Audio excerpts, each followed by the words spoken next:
Welcome to a new daily top Askreddit video. Today's topic.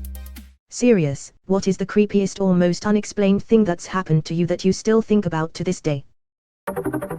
Attention. Serious, tag notice. Jokes, puns, and off-topic comments are not permitted in any comment, parent or child.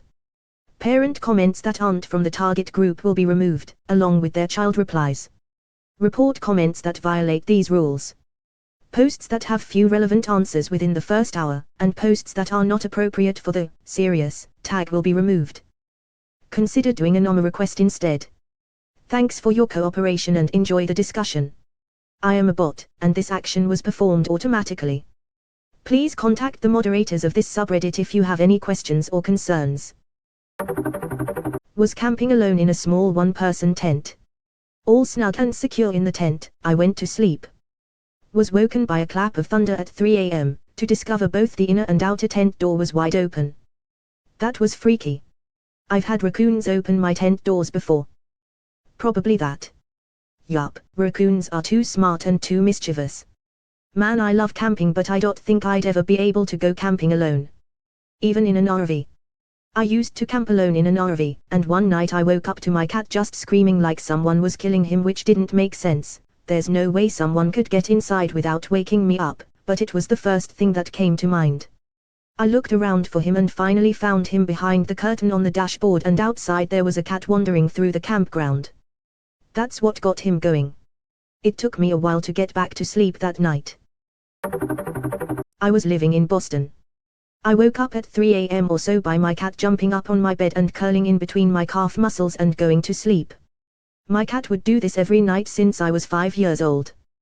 That was his spot. It was something I was very familiar with. Thing is, my cat was living with my parents on the West Coast. So I couldn't understand what the hell I just felt. But I knew it was my cat. I just figured I was dreaming.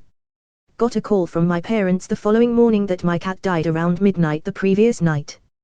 3 hours behind since I was on the East Coast. Guess that was my cat traveling to Boston to come see me one last time. Edit, after so many replies, I got to say this. Really, I wasn't dreaming. I remember it quite well. I said maybe I was dreaming because I am doubtful myself. But thinking back. Yeah, I was wide awake and realized my experience. Despite being a fun believer in ghosts, suspension of disbelief, I haven't had any other experiences other than this. This is my own experience and I expect and appreciate the doubt. But call it what you will. I'm glad you both got that last snuggle. 3. I've read so many stories of deceased cats doing this on Reddit. Like at least 20 separate accounts. I feel like cats have this as one of their secret powers. That is so sad but also so beautiful. He's with you. I fell asleep on the couch and got up in the middle of the night to go to the bathroom. Once I got there I realized I didn't have to go. I headed towards the bedroom but decided to turn around and go back downstairs to the couch. When I got there I saw my body still asleep curled up on the sofa. I don't remember what happened after, and I know it had to have just been a dream. But, it still freaks me out to this day to think about it. LMAO, you became your own sleep paralysis demo. Removed. Maybe around age 14, early 80s. We were traveling from TX up to Tacoma, WA. We were about out of money, almost out of gas, no food, stuck in Chico, California. I sat in the car while Mom took my younger sisters to the restroom at a gas station. I was riddled with anxiety about our situation and looking down. The car door opened and I looked up. A lady that looked like a brown-haired Brady mom sat in the seat and faced me. She said, "It seems like you're down on your luck. Take this and give it to your mom. Tell her to pay it forward someday to someone who needs it." I looked down into my hand and there was a $100 bill. I looked up and she had disappeared. Nowhere in the parking lot, just vanished. I cried. When Mom came back I told her what happened and she cried. We got gas. There was a guy selling oranges on the side of the road and we bought a bag and went to a local park that had a part of the river with a little spillway dam and went swimming and ate oranges for a couple of hours before getting back on the road. I never saw the lady again, but she saved us and we did make it up to Tacoma to start our new life. Thank you, stranger lady with invisible powers, we never forgot your kindness. Did you pay it forward? Many times, I made helping others a fundamental part of myself. In college I was roommates with my childhood best friend for about 2 years. We are very trusting with each other, we would go into each other's rooms freely and grab whatever we needed. To borrow clothes, hairbrush, perfume, etc. No questions asked, just a knock if we were in the room to let each other know we were going in. Our rooms are across the hall from each other, with the hall facing the kitchen. So from the kitchen you could see down the hall where our rooms were. At the time my friend had very long black hair and she's very fair-skinned. One day, I get home from work, with my headphones in my ear talking to my mom about my day. I go in the kitchen and grab a snack. I see her walk out of her room and go into mine, leave my room and go back into hers. She looked like she just got out the shower, her hair was soaking wet and she was wrapped in a white towel. Her long black wet hair is what I distinctly remember. Also, she made no eye contact with me, but I didn't think it was weird. I didn't say anything to her since borrowing each other's stuff was normal. I'm still on the phone with my mom, so I don't think much of it. I grab my snack, hang up with my mom and go into my room to watch TV. I figured she's getting ready to go somewhere and we'll talk later. About an hour passes and I go to the kitchen to clean the plate I ate on. I see her in the kitchen making something to eat and I tell her, "Hey, what did you grab from my room earlier? Did you find what you needed?" She looks at me like if I was crazy and says, "What are you talking about?" So I say, "Yeah, earlier when I got home I saw you go into my room and grab something. Did you get what you needed?" Sorry, I didn't say hi, I was on the phone with my mom. She asks me if I'm sure I saw her. I said yes, 100%. She tells me to grab my phone and go to her car ASAP, that she needs to show me something. I had my phone on me and she grabbed my keys from the kitchen counter along with her purse and she drags me out the front door and into her car. She then tells me she got home maybe 5 minutes before we started talking. She had spent the night at her boyfriend's and hadn't been home all day. So she has no idea who I saw.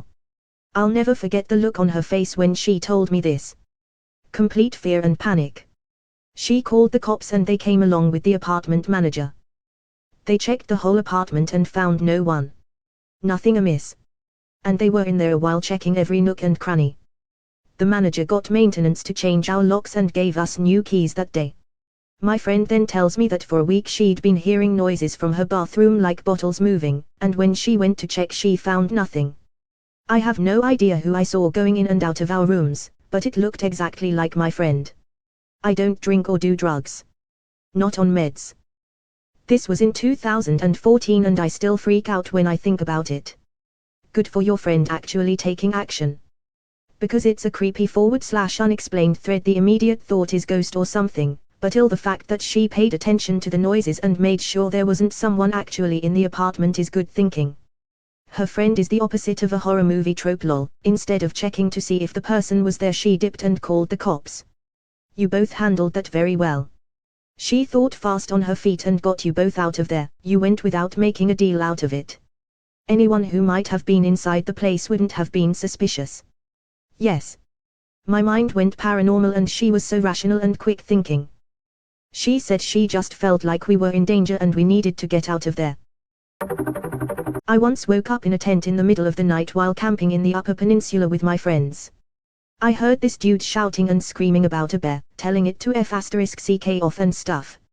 Naturally I woke my buddy up and told him what was up and he said he could hear it too.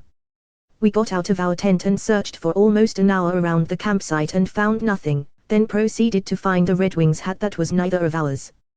We took watch turns the rest of the night. And I'm pretty sure he still has the hat to this day.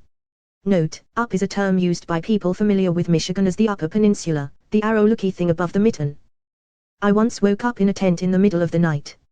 Holy fuck. While camping in the Upper Peninsula with my friends. Oh, I really should finish reading the sentence. Voices can carry for quite a ways at night. He might have been a quarter mile or more away. If it's a popular campsite, the hat might just be coincidental. Ghost of dude eaten by bear came back. I once caught my neighbor staring at me outside my bedroom window while I was straightening my hair with no trousers on, and I immediately ducked under my window pane as soon as I saw him. He was legit stood in this alleyway that connects the street's back gardens, arms crossed, and there for at least 15 more minutes just staring through my window. I even got a picture of it. Pretty sure I was 15. Ick. There aren't even proper words to describe how gross that guy is for that. I wish Op had called the cops. He had been there for 15 more minutes after. As if being caught and just leaving weren't bad enough,